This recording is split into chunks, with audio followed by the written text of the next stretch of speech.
যতীন্দ্রনাথ সেনগুপ্ত গবেষণাগারের উদ্যোগে ২৬শে জুন বৃহস্পতিবার প্রয়াত কবি যতীন্দ্রনাথ সেনগুপ্তের ১৩৯তম জন্মজয়ন্তী উপলক্ষে পূর্ব বর্ধমানের অম্বিকা কালনার সিংহেরকোণ পাতিলপাড়া ঐক্যতান সভাগৃহে অনুষ্ঠিত হল এক মনোজ্ঞ কবি সম্মেলন।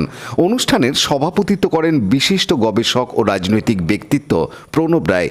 কবি মৈত্রী বন্দ্যোপাধ্যায়ের আহ্বানে রাজ্যের নানা প্রান্ত থেকে শতাধিক কবি উপস্থিত হন এই সাহিত্য সমাবেশে।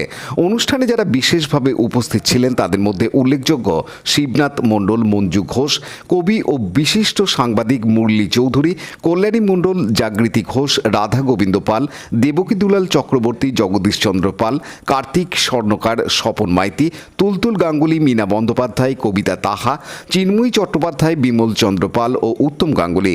এই কবি সম্মেলনে একদিকে যেমন যতীন্দ্রনাথ সেনগুপ্তর কাব্যজগৎকে শ্রদ্ধার সঙ্গে স্মরণ করা হয়, তেমনি সমসাময়িক কবিরাও তাদের সৃষ্টির মাধ্যমে সমাজ, সংস্কৃতি ও মানবিক অনুভবের নানা দিককে উন্মোচিত করেন। সমগ্র অনুষ্ঠানটি ছিল এক স্নিগ্ধ সাহিত্যিক সৌহার্দ্য ও আন্তরিকতায় ভরপুর।